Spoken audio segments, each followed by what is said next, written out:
এরা বলে বাদশারে জীবন দিব তবু ঈমান দিব না।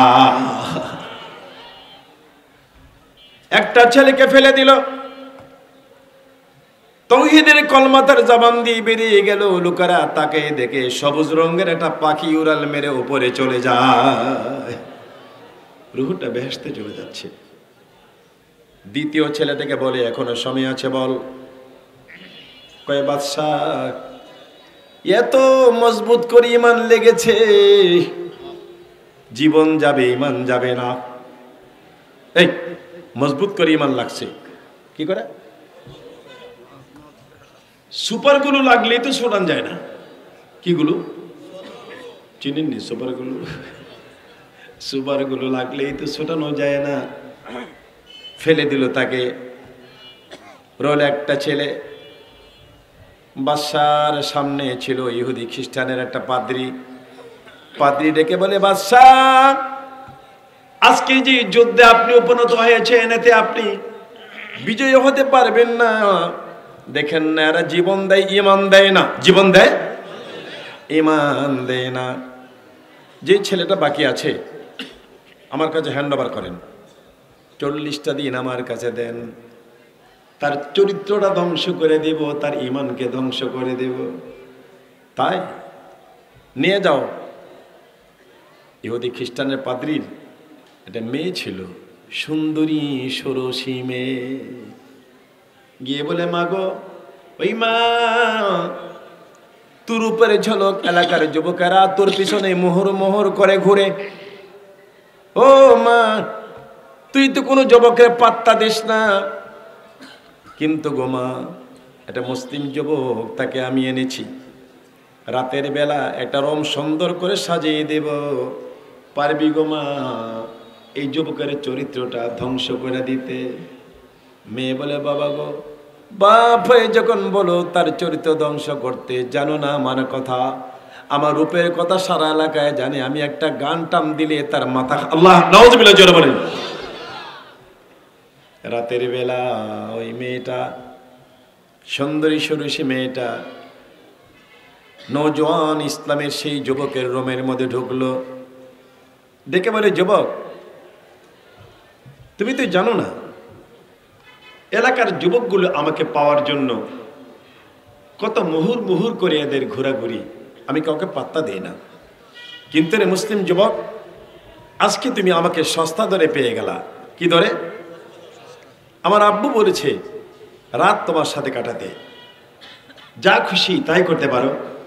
জোরে বলেন নাউযুবিল্লাহ। ওই যুবক মাথা ঘোরায় না। একদিন দুদিন এমন ভাবে চললো। আজ হলো 39 দিন। কতদিন? 39 দিন হয়ে গেল। পাদ্রী বলে, মা 39 দিন হয়ে গেল, মাত্র একদিন আছে মা। মা গো কিছুই তো পারলে না। কয় বাবা সবর করো, আজ রাত্র এমন গান আমি শিখেছি, প্রেমের গান। কিসের গান? এমন গান তার চরিত্র ধ্বংস করে দেব আজকে।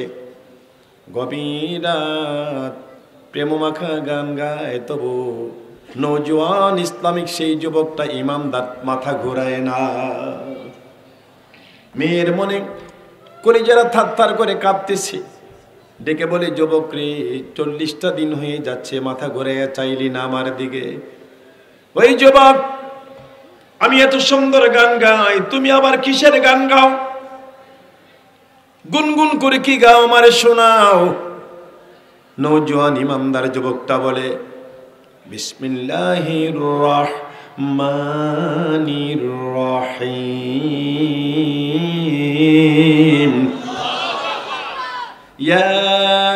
ইয়াসিন ওয়াল কুরআনিল হাকীম, ইন্নাকা লামিনাল মুরসালিন। মেয়েটা বলে, যুবক রে, চাই না আমি মা, চাই না আমি বাপ। রে যুবক, তুমি যে তেলাওয়াত করলাম, তোমার তেলাওয়াতের প্রত্যেকটা অক্ষর আমার কলিজার ভিতরে ঢুকছে। যুবক রে, আমাকে পড়াইয়া দাও লা ইলাহা ইল্লাল্লাহু মুহাম্মাদুর রাসূল সাল্লাল্লাহু। এই যুবক ভাই, মরার নাম বাহাদুরি না। চলো চলো আমরা রাত এখান থেকে পালিয়ে যাব। মা চাই না, আমি বাপ চাই না। যে নবীর তৌহিদের কলমা পড়লে তোমার মতো একটা এমন চরিত্রবান ছেলে হওয়া যায়, চলো এই মক্কায়। আমরা এখানে থাকবো না। আব্বার 2টা ঘোড়া আছে, তুমি একটা ঘোড়ায় চড়ো, আমি একটা ঘোড়ায় চড়ি। রাত প্রায় শেষের দিকে চলছে, হঠাৎ করে তাকিয়ে দেখি ওই দেখা যায় 2টা সাদা ঘোড়া দিয়া দৌড়ে আসতেছে 2টা যুবক ছেলে। দূর থেকে ডাক দিল, রে আব্দুল্লাহ, দাঁড়াও, কে তোমরা? আমাদের চিনবা না? তোমার সঙ্গের সাথে যেই 2জন গরম তেলে নিক্ষিপ্ত হয়ে শহীদ হয়ে গিয়েছিলাম, আমরা জিন্দা হয়েছি, আল্লাহ পাঠাইছে তোমার কাছে একটা কাজের জন্য। বলেন মারহাবা। লা তাকুলু লিমান ইউকতালু ফি সাবিলিল্লাহি আমওয়াত বাল আহইয়াউ ওয়ালাকিন লা তাশউরুন। আমার সঙ্গের সাথে 2জনকে, হ্যাঁ, আল্লাহ আমাদের জিন্দা করে পাঠিয়েছে। কেন? একটা যুবতী মেয়ের সাথে তুমি যাচ্ছ। আল্লাহ বলে একটা যুবক আর যুবতী, এরা পর্দা করা দরকার, তাইলে একটা কাজ করে দাও, তোমরা দোনোজনে যাইয়া এদেরকে দোনোজনে তোমরা 2জন সাক্ষী হইয়া বিয়েটা পড়াইয়া দাও। ওয়াতিউল্লাহ ওয়ার রাসূল। আল্লাহু আকবার, জোরে বলো। আমি আল্লাহর আইন ও কানুন মেনে চলো, আমার বন্ধুর আদর্শ মতো সুন্দর জীবন গড়ে তোলো। আমরা তো পারি না, যারা পেরেছেন তারা সাহাবী। জোরে কোন তারা কি? খলিফাতুল মুসলিমিন হযরত ওমর রাদিয়াল্লাহু তাআলা আনহু আঙ্গুলটা নাড়া দিলে পৃথিবীটা নড়ে, সারা তামাম জাহানের বাদশাহ সুবহানাল্লাহ বলেন। উনি মনে মনে ভাবলেন, আতিউল্লাহ ওয়া আতিউর রাসূল তো শহরে আছে, দেখি তো মাঠে ময়দান আছে কিনা। ওমর লিনেন থিন অবস্থায় চলতেন, একদম অপ, মানুষ দেখলে চিনত না। মাঠে ময়দানে গিয়ে দেখে একটা লোক বকরি চড়ায়। হযরত ওমর কয়, রাখাল ভাই, এই যে আমার না পানির খুব পিপাসা, আমাকে এক পেয়ালা দুধ দহন করে দিবা, ছাগলের দুধ, বকরির। বকরির রাখাল কয়, তুমি তো বাড়ি খারাপ লোক। আরে বকরি তো আমার না, এটার মালিক আছে, আমার কাছে আমানত, আমার কাছে কি? আর তুমি কেমন বলা দুধ দিতে? কে তুমি? তোমার পরিচয় কি? খলিফাতুল মুসলিমিন আসল পরিচয় দেয় না, ইন জেনারেল। মিল্লাতা আবিকুম ইব্রাহিম ওয়া সাম্মাকুমুল মুসলিমিন। আমি মুসলমান। রাখাল কয়, তুমি কিসের মুসলমান? তুমি আমার আমানতের খেয়ানত করতে বলো। হযরত ওমর কয়, আমার ভুল হইয়া গেছে। ওমর কি বলে? জোরে কি বলে? রাখাল কয়, ভুল হয়ে গেছে বললে হবে না, তোমার তওবা করতে হবে। খলিফাতুল মুসলিমিন ওমর জি, ওমর আঙ্গুল নাড়া দিলে দুনিয়াটা নড়ে। উনি বলে, ঠিক আছে, আমার ভুল হয়েছে, আমি তওবা করব। রাখাল কয়, তুমি মূর্খ মানুষ, তোমার তওবা হবে না, আমি তোমারে তওবা করাবো। রাখালে তওবা করাইতে কয় খলিফাতুল মুসলিমিন, জোরে বলেন সুবহানাল্লাহ। ওমর তবু পরিচয় দেয় না, তওবা করাইছে। একটু পর ওমর বলে, রাখাল ভাই, আসলে আমার পিপাসা, তোমার মালিকরা ভয় পাও, এই যে পাহাড়ের পাদদেশে নিয়ে বকরিটা দুধ দহন করে দাও, তোমার মালিক তো দেখবে না। রাখাল কয়, একবার তওবা করাইছি, আবার তওবার কাজ করতেছো। এ পথিক, পাহাড়ের পাশে নিয়ে দুধ দহন করলে আমার মালিক দেখবে না রে পথিক? জবাব দাও, তামাম জাহানের মালিক যিনি, আমার আল্লাহ কি দেখবে না? হযরত তোমার বলে, পয় রাখাল, এত সুন্দর তোমার দিল, রাখাল হইয়া আমি অত্যন্ত আশ্চর্য হয়ে গেলাম রে রাখাল, আসলে তুমি কি চাও? রাখাল কই, পথিক রে, ওমরকে তো চিনে না। ওমরকে ও পথিক, আমার দুইটা চাহিদা, পরকালে আমি আল্লাহর জান্নাত চাই, আর এই পৃথিবীতে যেই ওমর আঙ্গুলটা নাড়া দিলে দুনিয়াটা নড়ে, ওমরের চেহারাটা একটা নজর দেখতে চাই। কার সাথে কথা কয় জোরে, কার সাথে? হযরত ওমর বলেন, রাখাল ভাই, পরকালে জান্নাত চাও? অবশ্যই আল্লাহ তোমাকে জান্নাত দিবে। রাখাল কয়, পরকাল বাকির কথা কও, নগরটা বলতে পারো না? ওমরকে কেমনে দেখবো? ওমরের চেহারা পরিচয় দেয় না। হযরত ওমর বলেন, ওমরকে যদি দেখতে চাও, ওমর তো মসজিদে নববীতে ইমামতি করে, ইমামের পেছনে জায়গায় গিয়া সেখানে বসতে হবে। এখন রাখাল কয়, আমি তো বারান্দায় নামাজ পড়ি, আমি হইলাম বারান্দার মুসল্লি। কোন জায়গায়? আর তুমি বলতেছো পথিক একদম ইমামের পেছনে জায়গাটা নিয়ে বসতে। ওমর বলে, নো রিস্ক নো গেইন, জীবনে পদক্ষেপ না নিলে তুমি জীবনে কিছু করতে পারবে না। রাখাল কয়, ঠিক আছে, যা করে আল্লাহ আযান দিতে দেরি হবে, আমি ইমামের জায়গায় গিয়ে বসতে দেরি করব না। কিন্তু আমার নবীজি বলে গেছেন, উম্মতেরা, আমি ইমামতি করলে আমার পেছনে আবু বকর দাঁড়াবে, আবু বকর ইমামতি করলে আবু বকরের পিছনে ওমর দাঁড়াবে, ওমর ইমামতি করলে ওমরের পিছনে ওসমান গনি দাঁড়াবে। এখন ইমাম তো ওমর, পিছনের জায়গাটা কার? জোরে জোরে কার? হযরতে ওসমান গনি রাদিয়াল্লাহু তাআলা আনহু। নবীজি বলছে, যদি তোমার জায়গাটা কেউ দখল করে বৈশা যায়, তারে ধাক্কায় সরাইও না, আদর করে, মোহাব্বত করে, মুসাফ করে, সালাম দিয়ে পরিচয় দিও। কিন্তু এ রাখাল বারান্দার মুসল্লি দৌড় মেরে যায়া একদম ওসমান গনির জায়গা দখল করে বসে। জায়গা দখল, কি দখল? আরে কথা কয় না? আমি গ্রামে গঞ্জে শহরে বন্দরে কিছু এক পার্টি আছে, একজনের জায়গা আরেকজনের জোরে দখল করে, এরকম লোক হয়তো আপনাদের এদিকে নাই। আরে কি কয়, আছে নাকি? ওই জায়গা দখলের কথা বলছি না, ওটা তো পরকালে তার কবরে জান্নাত নাই, এটা নামাজের জায়গা দখল। ওসমান গনি রাদিয়াল্লাহু তাআলা আনহু এসে দেখে জায়গা, জোরে জায়গা। ওসমান গনি কিছু বলে না, আসসালামু আলাইকুম। ওয়ালাইকুম আসসালাম। কে ভাই? নবীজি বলছেন মুসাফা করতে। কে ভাই আপনি? কয়, আমি বারান্দার মুসল্লি। কোন জায়গার মুসল্লি? বারান্দা। এখানে কেন আসছেন? কয়, আমি দেখতে আসছি। ওসমান গনি বলে, না রে, কত চেষ্টা করি আমি তো দেখি না। বারান্দার মুসল্লিকে সামনের কাতারে তুই দেখেন না, আপনার চোখে ডিস্টার্ব নাকি? অপেক্ষা করেন, আজকে আমিও দেখব, আমি আপনাকেও দেখাই দিব। ওসমান গনি বলে, আনতা আবুদাল্লাহ কান্নাকা তারাহু ফাইন লাম তাকুম তারাহু ফাইন্নাহু ইয়ারাক। নবীজি বলছেন, এমন ভাবে তুমি নামাজে দাঁড়াও যেন আল্লাহকে দেখো। ওসমান গনি বলছে, আল্লাহকে দেখার কথা, আর বারান্দার মুসল্লি আসছে কারে দেখতে? জোরে জোরে কারে? হযরত ওমরকে দেখতে এসেছে। মুয়াজ্জিন ইকামত শুরু করে দিল। মুয়াজ্জিন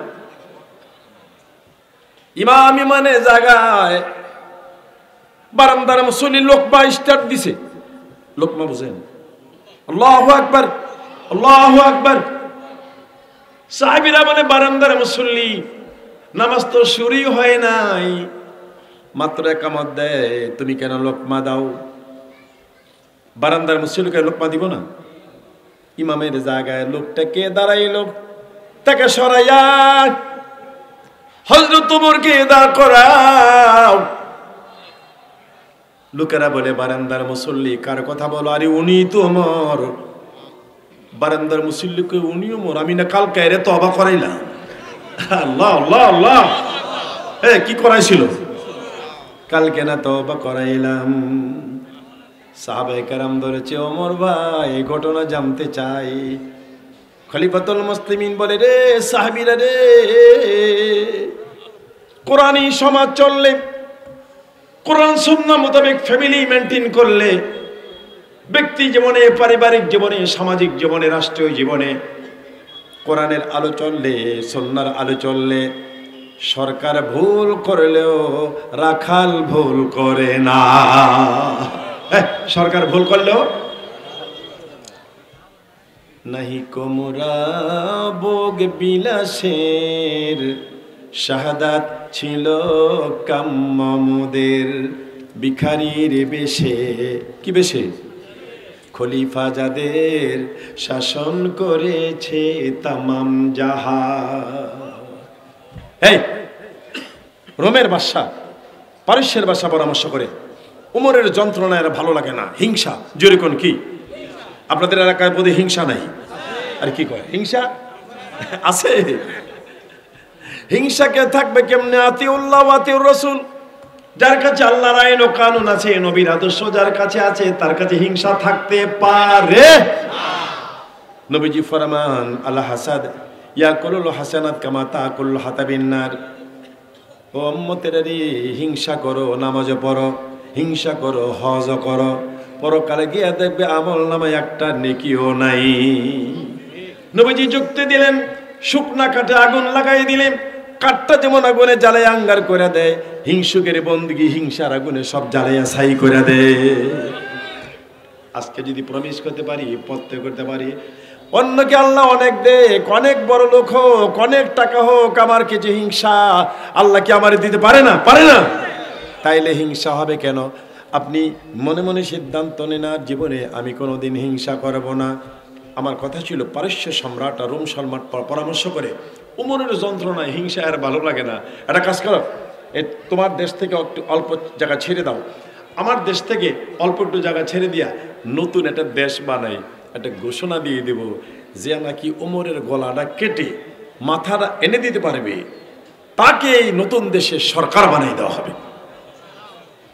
এক লোক লাভ দিয়া কয়েকটা মানুষ মানলে যদি একটা দেশের সরকার হওয়া যায়, এই কাজটা আমি করব। 3 মাস ট্রেনিং দিল মানুষ মারার। কয় মাস? আজ একটা তরবারি 3 মাস পর্যন্ত বিষাক্ত পানির মধ্যে চুবাইয়ে রেখেছে।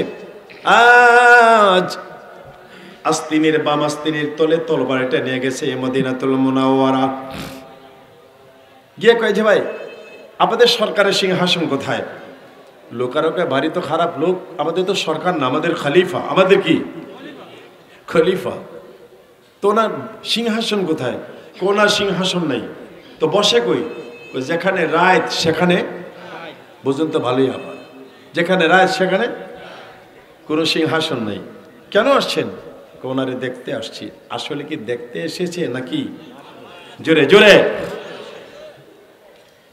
কই ওনাকে দেখতে আসছেন? সকালে দেখছি হযরত ওমর দুধ বাজারে গেছে, কারা কারা দুধে পানি দেয় চেক করার জন্য।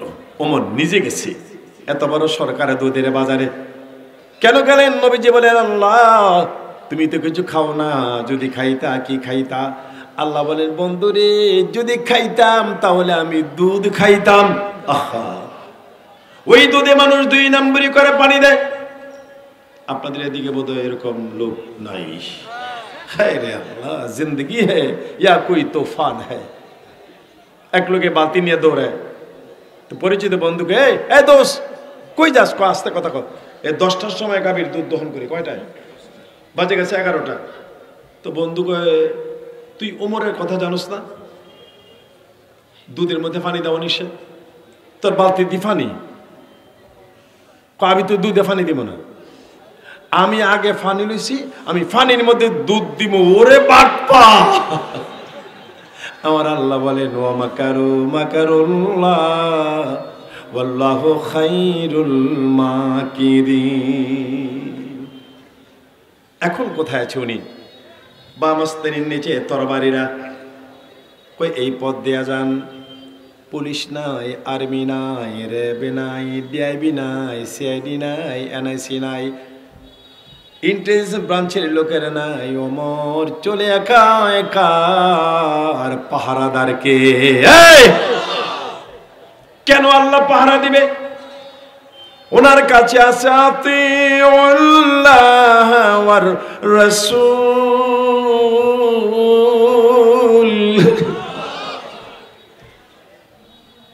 ওমরকে হত্যা করার জন্য ধীরে ধীরে যায়। কোন জায়গায় আছে Omar? Face is the index of mind. চেহারা দেখলে মানুষের ভিতরের আন্দাজ করা যায়।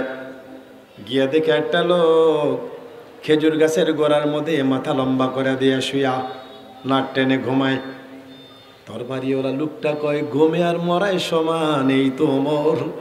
ঘুমে আর মরা, শুধু গলাটা কাটবো, মাথা নিয়ে যাব, আমি হব দেশের একটা সরকার। ওমরে যে ঘুমায় পাহারা দেয় কে? আরে জোরে, এসো না আল্লাহ নামের গান গাই, বলেন পারলে এসো না আল্লাহ নামের গান গাই, এসো না মন প্রাণ জুড়াই, এসো না রাসূল নামের গান গাই, এসো না মন প্রাণ জুড়াই। এ মধুর নামটি নিলে হৃদয় হাসে,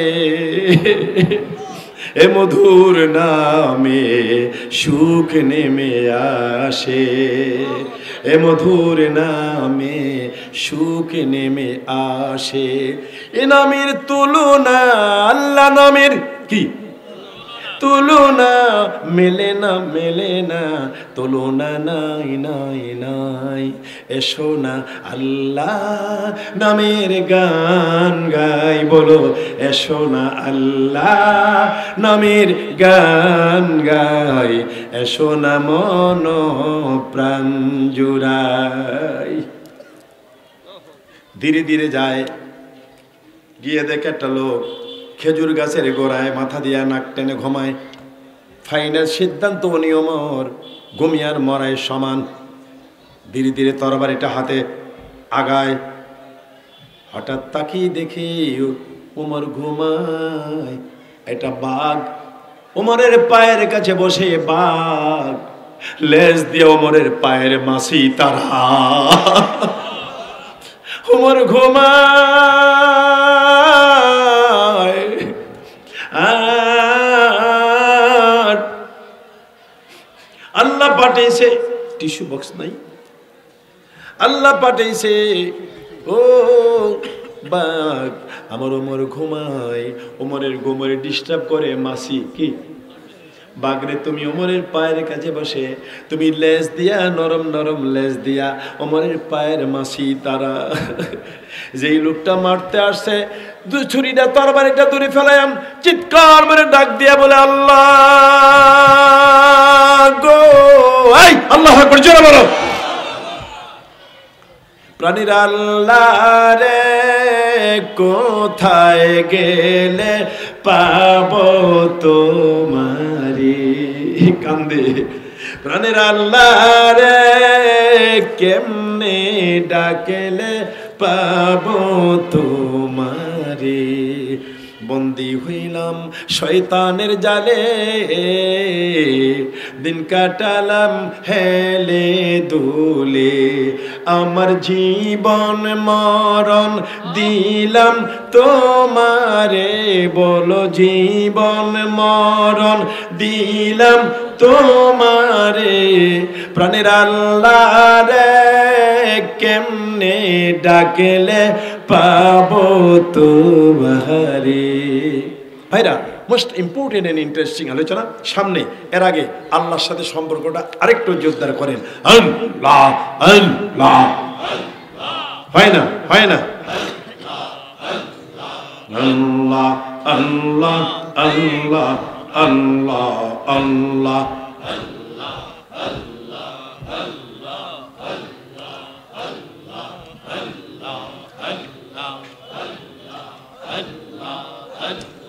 এই যুবক ছেলেরা একটু জোরে বলো না বাবা, আল্লাহ।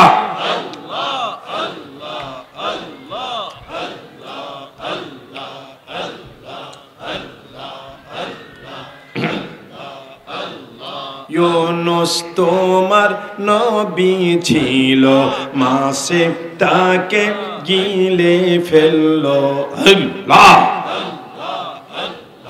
ইউনুস তোমার নবী ছিল, মাছে তাকে গিলে ফেললো,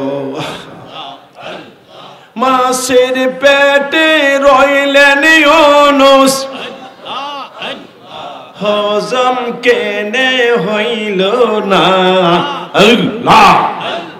মাছের পেটে রইলেন ইউনুস হজম কেনে হইল না আল্লাহ আল্লাহ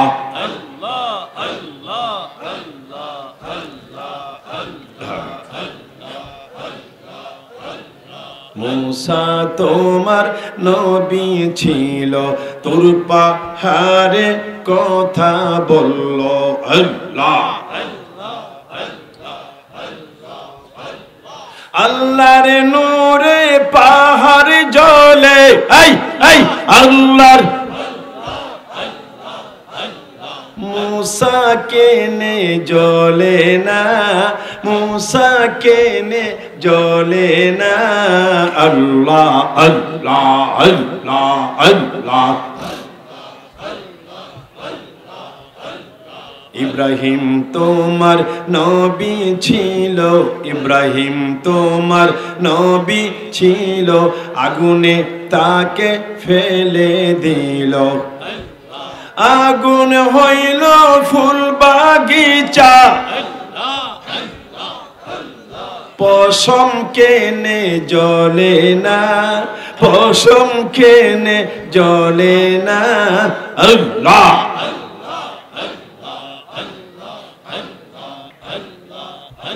লা ইলাহা মুহাম্মাদুর রাসূল